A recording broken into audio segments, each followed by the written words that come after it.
நாடாளுமன்ற தேர்தல் அப்படின்றது 7 கட்டமாக நடந்து முடிஞ்சது அப்படின்றது நம்ம எல்லாருக்குமே தெரியும். ஸோ தேர்தல் முடிஞ்சதுக்கு அப்புறம் தேர்தலுக்கு பிந்தைய கருத்து கணிப்புகள் வெளியாகி இருக்கு. அதில் முதலாவதாக வந்து தமிழ்நாட்டில் இருக்கக்கூடிய 39 தொகுதிகளில் யார் யாருக்கு எவ்வளவு சீட் அப்படின்றது வந்து நம்மளுக்கு வெளியாகி இருக்கு. முதலாவதாக வந்து பார்த்தீங்க அப்படின்னா நம்ம ஒப்பீனியன் போல், அதாவது தேர்தலுக்கு முந்தைய கருத்து கணிப்பு என்ன சொன்னாங்க, தேர்தலுக்கு பிந்தைய கருத்து கணிப்பு ஒவ்வொருவரும் என்ன சொல்லியிருக்காங்க அப்படின்றத நம்ம பார்க்கலாம். முதலாவதாக ஒப்பீனியன் போல பொறுத்த வரைக்கும் ஏபிசி சி ஓட்டர் தேர்தலுக்கு முந்தைய கருத்து கணிப்பில் பாஜக அங்கம் வகிக்கக்கூடிய என்டிஏ கூட்டணி வந்து 0 அப்படின்னும், இந்தியா கூட்டணி திமுக அங்கம் வகிக்கக்கூடிய இந்தியா கூட்டணி 39 இடங்கள் வெற்றி பெறும் அப்படின்னு சொல்லியிருக்காங்க. தேர்தலுக்கு பிந்தைய கருத்து கணிப்பில் பார்த்தீங்க அப்படின்னா என்டிஏ 0 2 இடங்கள் வெற்றி பெறும் அப்படின்னு சொல்லியிருக்காங்க.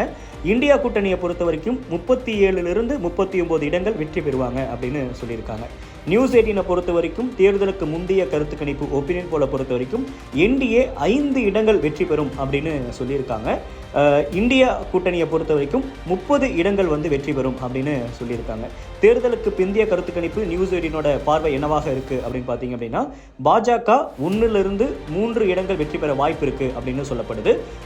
இந்தியா அலையன்ஸ் திமுக அங்கம் வைக்கக்கூடிய இந்தியா அலையன்ஸ் வந்து 36 39 இடங்கள் வெற்றி பெறுவாங்க அப்படின்னு சொல்லப்பட்டிருக்கு. அடுத்ததாக தேர்தலுக்கு முந்தைய கருத்து கணிப்பு ஒப்பீனியன் போல பொறுத்த வரைக்கும் இந்தியா டுடே என்ன சொல்றாங்க அப்படின்னு என்ன சொல்லியிருந்தாங்க அப்படின்னா என்டிஏ கூட்டணி வந்து 0 அப்படின்னும், இந்தியா அலையன்ஸ் வந்து பாத்தீங்கன்னா 39 இடங்கள் ஓவராலா ஸ்வீப் பண்ணுவாங்க அப்படின்னு சொல்லியிருந்தாங்க. ஆனா இப்ப வந்து பாத்தீங்கன்னா எக்ஸிட் போல்ஸ்ல வந்து என்ன சொல்லியிருக்காங்க அப்படின்னா பாஜக கூட்டணி வந்து 1 3 இடங்கள் வெற்றி பெறும் அப்படின்னும், இந்தியா அலையன்ஸ் வந்து 26 30 இடங்கள் வெற்றி பெறலாம் அப்படின்னு சொல்லியிருக்காங்க.